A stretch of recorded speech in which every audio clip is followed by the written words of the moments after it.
How to write an application. Application कैसे लिखी जाए, ये एक समस्या है। आज उसका मैंने प्रारूप दिया है। सिखा तो मैं पहले भी चुका हूं कि एप्लीकेशन कैसे लिखी जाए, लेकिन आज मैं प्रारूप के साथ सिखाऊंगा। एप्लीकेशन मैंने लिखी है और उसके अनुसार मैं बताता भी जाऊंगा और सिखाता भी जाऊंगा। सबसे पहले हमें ये सोचना चाहिए कि एप्लीकेशन में सबसे प्रमुख बात क्या है, क्यों लिखी जाए एप्लीकेशन। तो एप्लीकेशन लिखने का सबसे बड़ा कारण है कुछ मांग रखना। किसी व्यक्ति से जो उच्च पद पर आसीन है उससे कुछ मांग रखना, जैसे वस्तु की मांग, धन की मांग, सुविधा की मांग, और कॉलेज में टीसी की मांग, संचायिका के पैसे की मांग, और भी जैसे पुस्तकें हैं, लाइब्रेरी से पुस्तकें दिलवा दीजिए, फीस माफ कर दीजिए, इस प्रकार की एप्लीकेशन होती हैं। तो सुविधा प्राप्त करने के लिए एप्लीकेशन कॉलेज में दी जाती है। आज मैं बता दूं सबसे पहले एप्लीकेशन में क्या जरूरी है, वो है विनम्रता। विनम्रता सबसे पहले जरूरी है, ये बात मैं पहले भी बता चुका हूं। देखिए, बाएं हाथ की तरफ लेफ्ट साइड में टू लिखा जाएगा। टू का अर्थ है को, सेवा में। उसके बाद कॉमा लगाया जाएगा। उसके बाद कैपिटल लेटर से दा लिखा जाएगा, यानी दा का टी, कैपिटल लेटर से, फिर प्रिंसिपल का टी, पी, प्रिंसिपल का पी, कैपिटल लेटर से लिखा जाएगा टू द प्रिंसिपल, और कॉमा लगाया जाएगा। उसके बाद गवर्नमेंट इंटर कॉलेज का प्रत्येक अक्षर, यानी कॉलेज का प्रत्येक शब्द का पहला अक्षर कैपिटल लेटर से बनाया जाएगा। इसको शॉर्ट में भी लिखा जा सकता था GIC, लेकिन यहाँ पर पूरा लिखा जाना जरूरी है। गवर्नमेंट इंटर कॉलेज और गाजियाबाद UP, इस तरीके से लिखा जाना ज्यादा उचित है। अब देखें उसके बाद क्या करा जाएगा। उसके बाद लिखा जाएगा, ये बाएं हाथ की तरफ सर, सर का अर्थ होता है श्रीमान जी, कॉमा लगेगा इसके बाद। इसके बाद लिखा जाएगा पूरे सम्मान के साथ, most respectfully, I beg to say, सादर निवेदन ये है कि, सादर निवेदन ये है कि, most respectfully I beg to say, सादर निवेदन ये है कि यानी दैट का अर्थ होता है कि, माई पेरेंट्स। अब क्यों लिखी जा रही है एप्लीकेशन, ऐसा एग्जाम में लिखा हुआ आता है कि किस चीज पर, कारण क्या है, एप्लीकेशन क्यों दे रहे, तो लिखा हुआ आता है कि किस चीज पर, किस सब्जेक्ट पर, किस टॉपिक पर आपको एप्लीकेशन देनी है। That my parents are ill, मेरे माता पिता बीमार हैं, मेरे माता पिता बीमार हैं। पेरेंट्स माने माता पिता, और पेरेंट माने पिता या माता, एस हटा दो तो पिता या माता होता है। पेरेंट्स माने दोनों होते हैं, माता पिता। पेरेंट्स आर इल, बीमार हैं, मेरे माता पिता बीमार हैं। विद टाइफाइड, उनको टाइफाइड हुआ है। टाइफाइड एक बीमारी का नाम है, उनको टाइफाइड हो गया है। There is no one else, कोई अन्य नहीं है, टू लुक आफ्टर देम, उनकी देखभाल करने के लिए।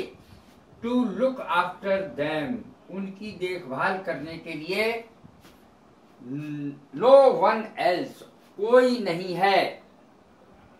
There is no one else to look after them, यानी घर में उनकी देखभाल करने के लिए मेरे अलावा और कोई नहीं है।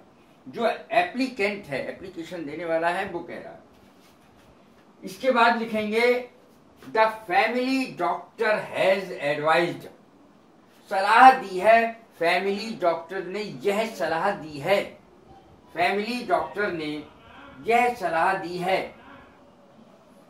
पारिवारिक डॉक्टर ने, यह सलाह दी है, the family doctor has advised, पारिवारिक डॉक्टर ने ये सलाह दी है, काय की सलाह दी है, ए वीक्स कंप्लीट रेस्ट, उनके लिए ये सलाह दी गई है, मेरे माता पिता के लिए, कि वो कंप्लीट एक हफ्ते का, एक सप्ताह का आराम करें।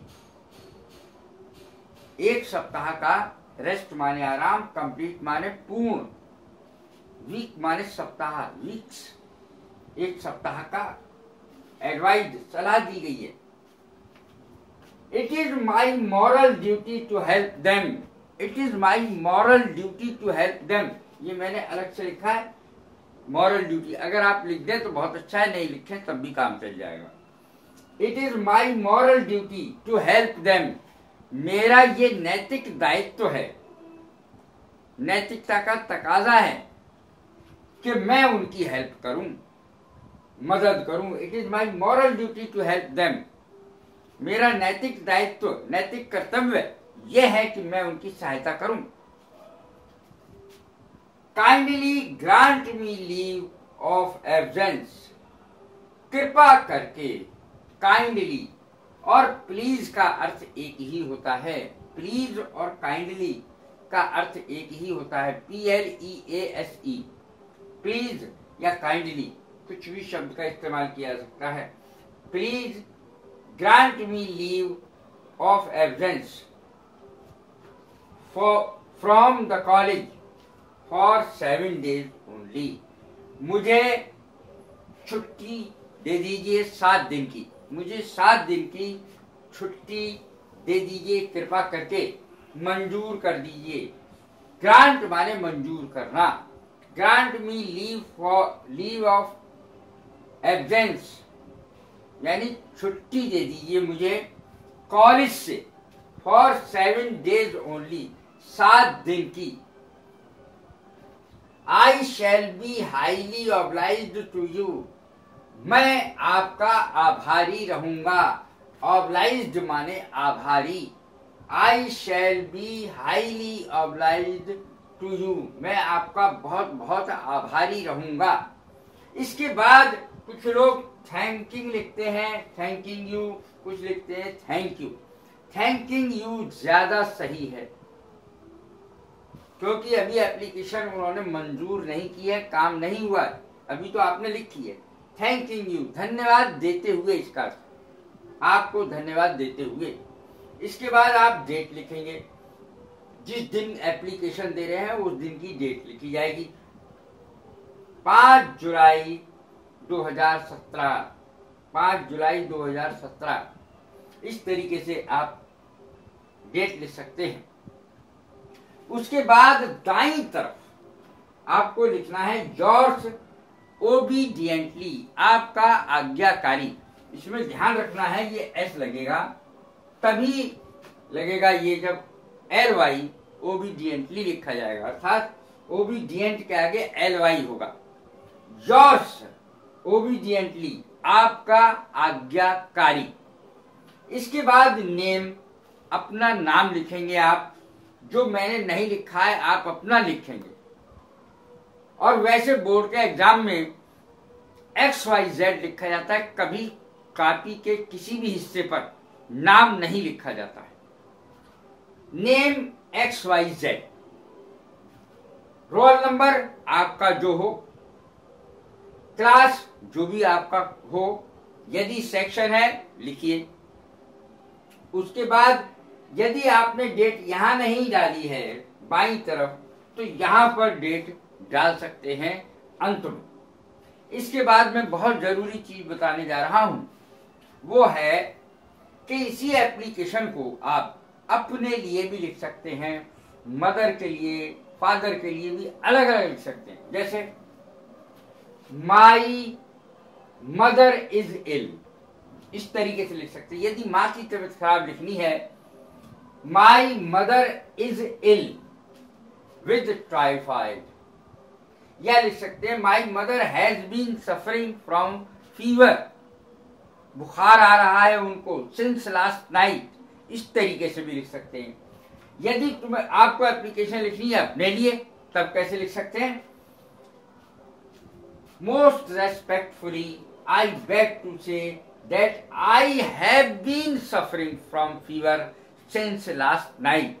ज्यादातर यही एप्लीकेशन लिखी जाती है, that I have been suffering from fever since last night. मुझे कल रात से बुखार आ रहा है।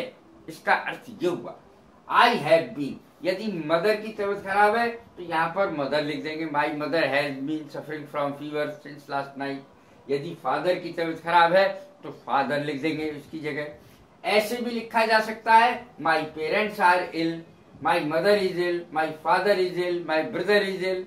इस तरीके से भी लिखा जाता है। इल विद टाइफाइड, इस तरीके से भी लिखा जा सकता है। I have been suffering from fever since last night, ऐसे भी लिखा जाता है। My mother has been suffering from fever since last night, इस तरीके से भी लिखा जा सकता है। घर में जिसकी भी तबीयत खराब हो उसके लिए ऐसा लिखा जा सकता है।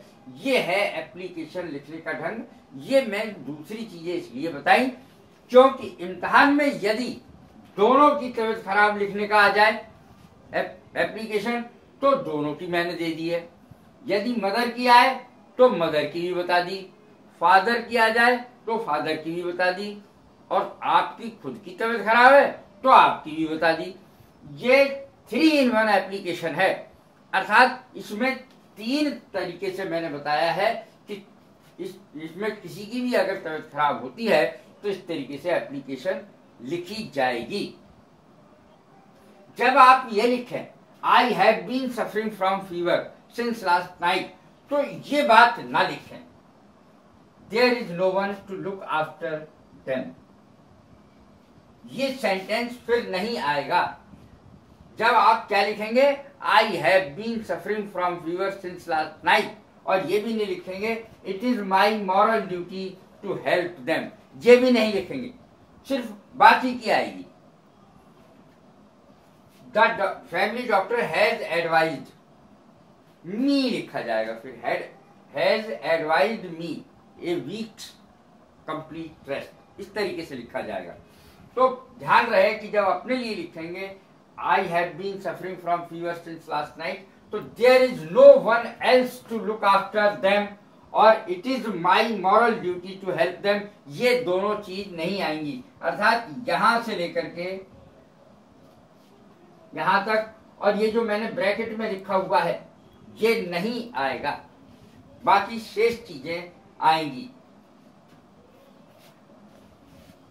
क्या आप जानते हैं कि ब्रिटेन से भी ज्यादा अंग्रेजी कहां बोली जाती है? ब्रिटेन से भी ज्यादा अंग्रेजी का चलन नाइजीरिया में है। यदि मेरी ये वीडियो एप्लीकेशन की 3-in-1 अच्छी लगी हो तो शेयर करें, लाइक करें, सब्सक्राइब करें। God bless you, thank you very much.